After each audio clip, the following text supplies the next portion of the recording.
যারা জুলাই বিপ্লব মানবেন না তাদের জন্য ২৬ সালে কোনো নির্বাচন নাই। জুলাই সনদেই যদি আপনি গণতন্ত্রের প্রতি শ্রদ্ধা না দেখান, জাতীয় নির্বাচনে আপনি শ্রদ্ধা দেখাবেন কিভাবে?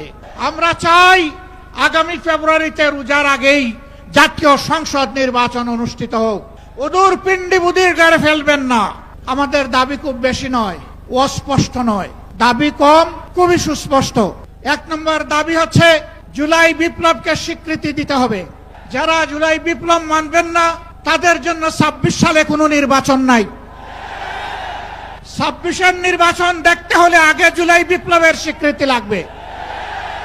আর জুলাই বিপ্লবের স্বীকৃতি দিতে হলে জুলাই সনদের আইনি ভিত্তি দিতেই হবে।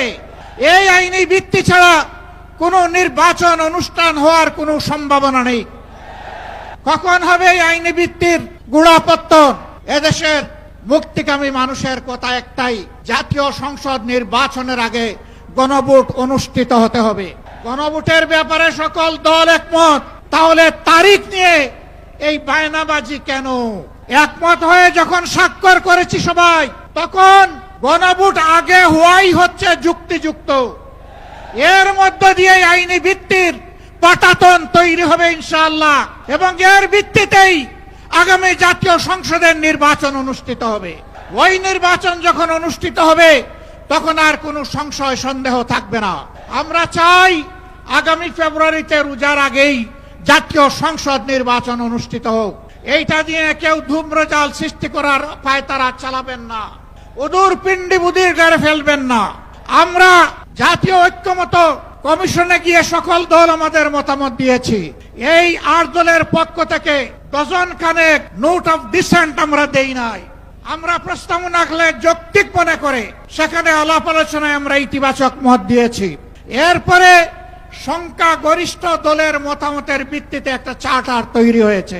এটি হচ্ছে গণতন্ত্রের কথা, যে সংখ্যাগরিষ্ঠ যা বলবে বাকিরা তাই মেনে নেবে। কিন্তু আমরা দেখলাম না, কেউ কেউ তা মেনে নিতে রাজি নন। জুলাই সনদেই যদি আপনি গণতন্ত্রের প্রতি শ্রদ্ধা না দেখান, জাতীয় নির্বাচনে আপনি শ্রদ্ধা দেখাবেন কিভাবে? এই জায়গায় আসতে হবে। সকল বায়না ভুলে যান, জুলাই শহীদের রক্তের প্রতি সম্মান দেখান। জুলাইয়ে যারা লড়াই করেছে বুক কাট করে, যারা পঙ্গু আহত হয়ে এখনো দুঃখে দুঃখে কষ্ট করছে, মেহরবানি করে তাদের বুকের ভাষা বুঝার চেষ্টা করুন। আমি স্পষ্ট ভাষায় বলতে চাই, কোনো দলের নয়, জনতার বিজয় হবে ইনশাআল্লাহ। জনতা কি চায় কান পেতে শোনার চেষ্টা করুন। যদি এই ভাষা বুঝতে ব্যস্ত হন, তাহলে নিজের পরিণতির জন্য